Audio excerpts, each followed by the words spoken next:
अगर मैं अपनी बात करूँ तो हमारी बीमारी का सफ़र इतना लंबा होता है ना? और इस बीमारी ने ऐसे-ऐसे लक्षण दिखाए होते हैं, इतनी पेन दी हुई होती है कि वो परत पे परत, लेयर्स पे लेयर्स अंदर बैठी होती है। अब ये प्रोग्राम कहता है कि एक तो आपको अपने लव्ड वन को ठीक करना है, ठीक है? आप उससे प्यार भी करते हैं, ठीक भी करना चाहते हैं। अब 2 कश्ती में हम सवार नहीं हो सकते। इसलिए पेशेंट से पहले हमने अपने आप को ठीक करना है, अपनी पेन को हील करना है। और हमारी पेन किससे जुड़ी हुई है? हमारे लव्ड वन से जुड़ी हुई है, जिसको हम प्यार भी करते हैं और जिसको नफ़रत भी कर रहे हैं, जो हमें पेन भी देता है। हमें लगता है वो पेन देता है। तो वो हम जितना मर्ज़ी सुन लें कि नहीं-नहीं आपके हस्बैंड बीमार है इसलिए करते हैं, हम एकदम मान नहीं लेते इस बात को। हमारे बच्चे ने ये किया, हम मान नहीं लेते।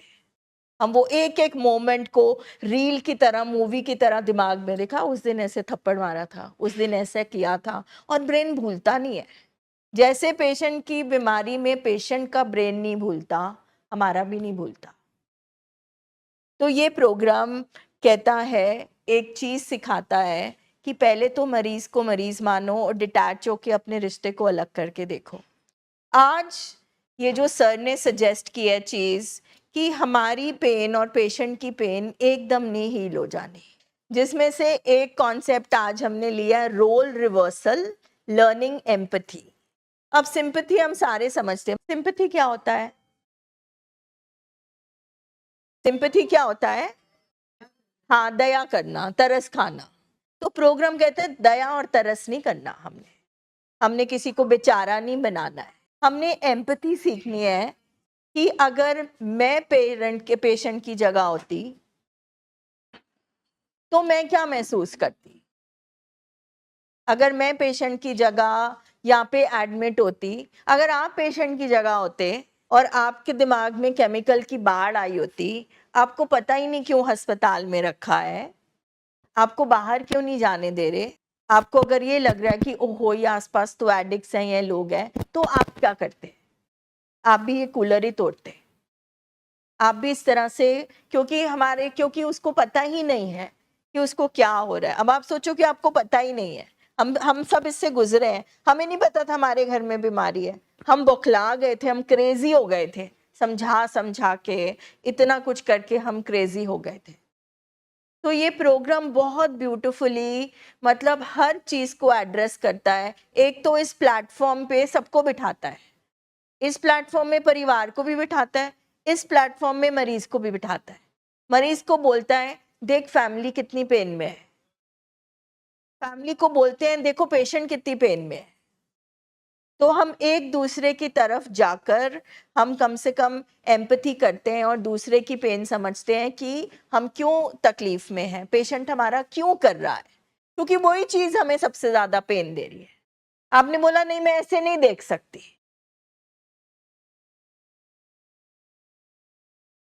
क्योंकि ये सच है, हम नहीं देख सकते अपने पेशेंट को ऐसा।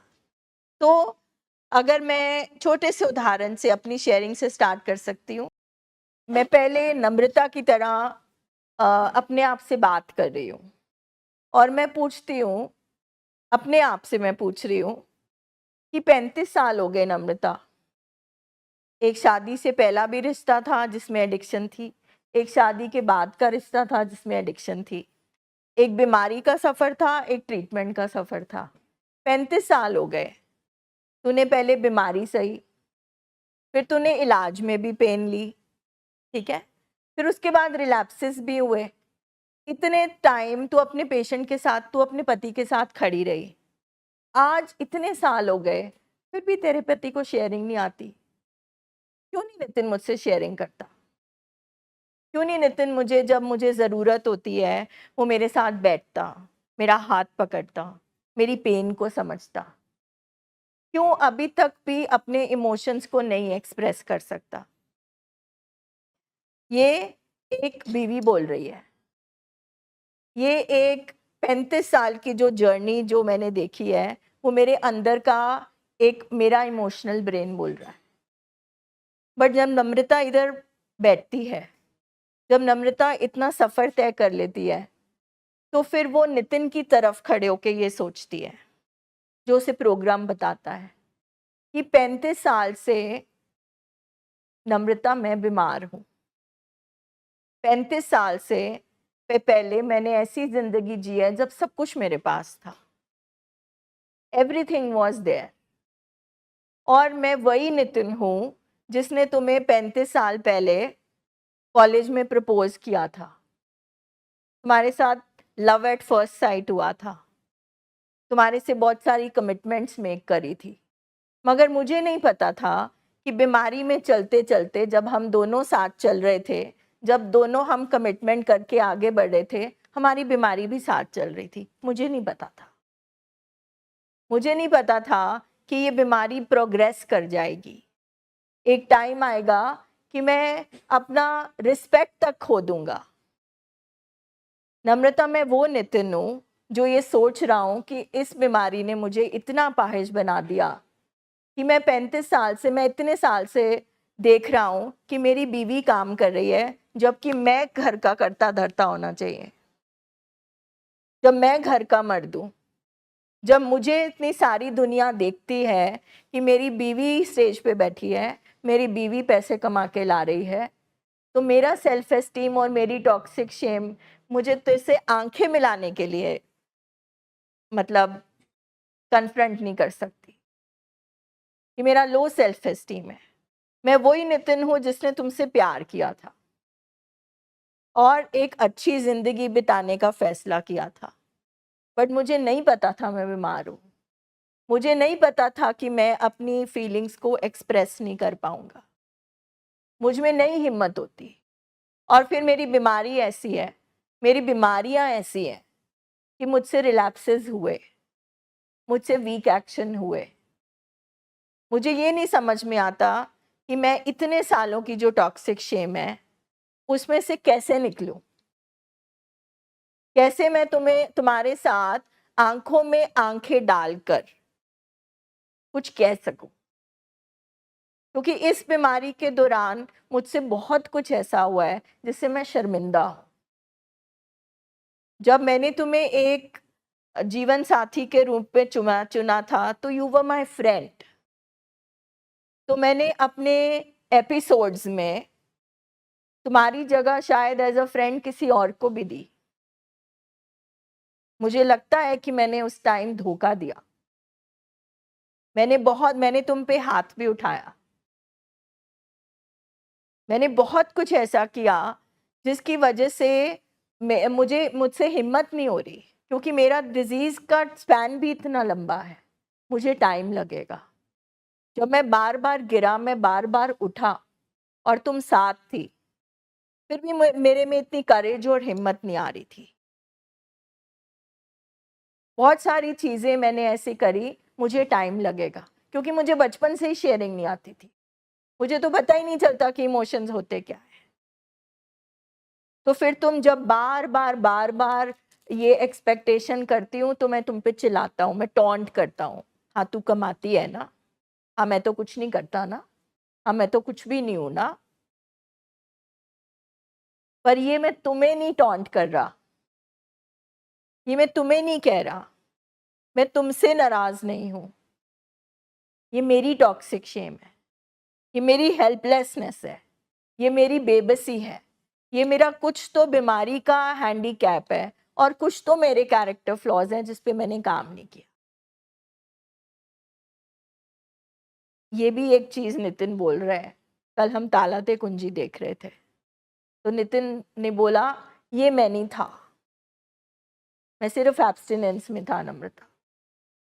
अपने बेटे को बोले, ये मैं सिर्फ़ एब्स्टिनेंस में था। मैं सोब्राइटी में नहीं था।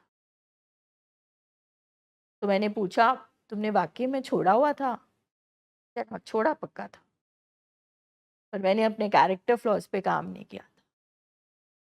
तो आज जब हर थोड़ी देर बाद एक नम्रता अपने आप से क्वेश्चन पूछती है, तो वो प्रोग्राम को यूज़ करके नितिन के जूतों में खड़ी होती है और सोचती है कि मैं नितिन की जगह होती, तो क्या होता? अब इतना सफ़र तय करते-करते आज मैं भी थक गई हूँ। मैं थक जाती हूँ। मुझे नींद नहीं आती क्योंकि मेरा शरीर है। मेरी शायद अंदर चीज़ें बैठी हैं जो मुझे तंग करती हैं, तो मैं फिर सर से दवाई लेती हूँ। आज की डेट में मुझे दवाई के बिना नींद नहीं आती, आई कन्फेस। तो जब मुझे नींद नहीं आती, जब पिछले कुछ सालों से मैं बैठे-बैठे वैसे ही रोने लग जाती थी, या मुझे समझ में नहीं आता था क्या हो रहा था, तो मुझे अपने बच्चे की और मुझे अपने हस्बैंड की पेन महसूस हुई। जब मैं पूछती थी क्या हुआ? कोई बात नहीं। तो आज जब मेरा बेटा पूछता है क्या हुआ मम्मा? कोई बात नहीं। तो मैं उसे कहना चाहती हूँ प्लीज मुझे अकेला छोड़ दे। This is the role reversal, this is the empathy, and this is the gift I wanted to give to my husband today, कि मैं समझती हूँ, मेरे लिए मुश्किल है, बट आई अंडरस्टैंड।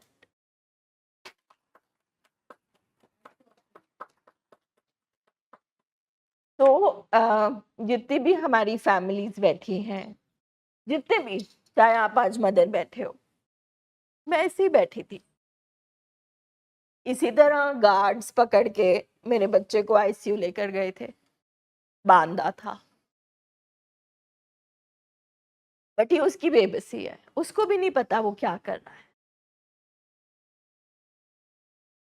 तो आज हम सब मिलके अपनी थोड़ी थोड़ी शेयरिंग, जो जो एग्जाम्पल हम हैं, जो जो चीज़ें हमें तंग करती हैं, चाहे हम 20 साल से रिकवरी में हैं, चाहे हम 25 साल से रिकवरी में हैं, चाहे हम 5 साल से रिकवरी में हैं, और सर की मदद से, जैसे हम पहले, हमें हीलिंग मिली थी कि ये पेशेंट है, तो हमें चैन आया था, बीमारी के लक्षण है तो चैन आया था। तो इस जर्नी में चलते चलते, और हम कैसे एम्पैथी से और इस रोल रिवर्सल सीख के अपने आप को हील कर सकते हैं, वी लर्न।